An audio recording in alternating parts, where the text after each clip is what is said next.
சிவகங்கை மாவட்டம் காரைக்குடியில் பெட்ரோல் குண்டுவீச்சில் உயிரிழந்த டாஸ்மாக் ஊழியரின் மனைவிக்கு அரசு வேலை வழங்கப்படாததை கண்டித்து CITU சார்பில் போராட்டம் நடைபெற்றது. அர்ஜுனன் என்ற டாஸ்மாக் ஊழியர் 2 ஆண்டுகளுக்கு முன்பு உயிரிழந்த நிலையில் கருணை அடிப்படையில் அவருடைய மனைவிக்கு அரசு வேலை வழங்க முதலமைச்சர் உத்தரவிட்டிருந்தார். ஆனால் அதற்கான நடவடிக்கைகள் இதுவரை எடுக்கப்படவில்லை என்று கூறி இந்த போராட்டம் நடத்தப்பட்டது. ராமநாதபுரம் அருகே புதிய படகுக்கு உரிமம் வழங்க 1600 ரூபாய் லஞ்சம் பெற்றதாக மீன்வளத்துறை அதிகாரி கைது செய்யப்பட்டுள்ளார். ஜீவானந்தன் என்ற நபர் புதிதாக வாங்கிய படகிற்கு லைசன்ஸ் கேட்டு விண்ணப்பித்த நிலையில் மீன்வளத்துறை அதிகாரியான சகுபர் சாதி லஞ்சமாக கேட்டதாக கூறப்படுகிறது. இதையடுத்து லஞ்ச ஒழிப்புத்துறைக்கு புகார் சென்ற நிலையில் அவர்கள் வழிகாட்டுதலின் பேரில் ரசாயனம் தடவிய பணத்தை அதிகாரிக்கு ஜீவானந்தன் வழங்கினார். அப்போது அங்கே மறைந்து நின்றிருந்த லஞ்ச ஒழிப்புத்துறையினர் அவரை கையும் களவுமாக கைது செய்தனர். மதுரை மாவட்டம் முஸ்லிம்பட்டி அருகே அரசு கொள்முதல் நிலையத்தில் கொள்முதல் பணி திடீரென்று நிறுத்தப்பட்டதை கண்டித்து விவசாயிகள் சாலை மறியல் போராட்டத்தில் ஈடுபட்டனர். நாட்டார்மங்கலம், ஐயம்பட்டி, சக்கரைப்பட்டி உள்ளிட்ட கிராமங்களில் 500க்கும் மேற்பட்ட ஏக்கரில் நெல் சாகுபடி நடைபெறுகிறது.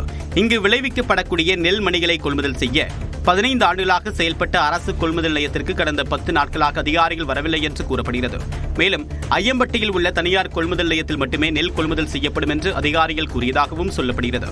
இதனை கண்டித்து போராட்டத்தில் ஈடுபட்ட 150க்கும் மேற்பட்டோர் கைது செய்யப்பட்டனர். காஞ்சிபுரம் அருகே களக்காட்டூர் ஊராட்சியில் கடந்த 2 மாதங்களாக ரேஷன் பொருட்கள் வழங்கப்படவில்லை என்று கூறி 100க்கும் மேற்பட்டோர் சாலை மறியல் போராட்டத்தில் ஈடுபட்டனர். விருச்சந்தாங்கல் மற்றும் காலூர் ஊராட்சிகளில் உள்ள நியாய விலைக் கடைகளில் 300க்கும் மேற்பட்ட குடும்பங்களுக்கு கடந்த 2 மாதங்களாக அரிசி, பருப்பு உள்ளிட்ட பொருட்கள் வழங்கப்படவில்லை என்று கூறப்படுகிறது. இது தொடர்பாக பலமுறை அதிகாரிகளிடம் புகார் தெரிவித்தும் நடவடிக்கை எடுக்கவில்லை என்று கூறி காஞ்சிபுரம் உத்திரமேரூர் சாலையில் பொதுமக்கள் மறியலில் ஈடுபட்டதால் 1 மணி நேரம் போக்குவரத்து பாதிக்கப்பட்டது. ராமநாதபுரம் மாவட்டம் சத்திரக்குடி அருகே ரயில்வே தண்டவாள இரும்பு ராடுகளை இருவர் திருடிச் சென்ற CCTV காட்சிகள் வெளியாகியுள்ளன.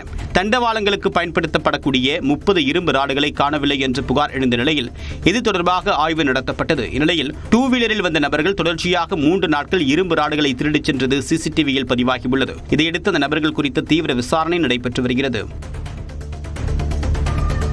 திருவாரூர் மாவட்டம் காரிக்கோட்டை பொன்னியம்மன் கோவிலில் திருவிழாவுக்காக திரளான பெண்கள் முளைப்பாரி சுமந்து நேர்த்திக்கடன் செலுத்தினர். பொன்னியம்மன் கோவிலில் கடந்த 17ஆம் தேதி காப்பு கட்டுதலுடன் பிரம்மோற்சவ விழா தொடங்கி நடைபெற்று வருகிறது. இதன் ஒரு பகுதியாக நடைபெற்ற முளைப்பாரி ஊர்வலத்தில் திரளான பெண்கள் பங்கேற்று முளைப்பாரிகளை தலையில் சுமந்து ஊர்வலமாக வந்தனர்.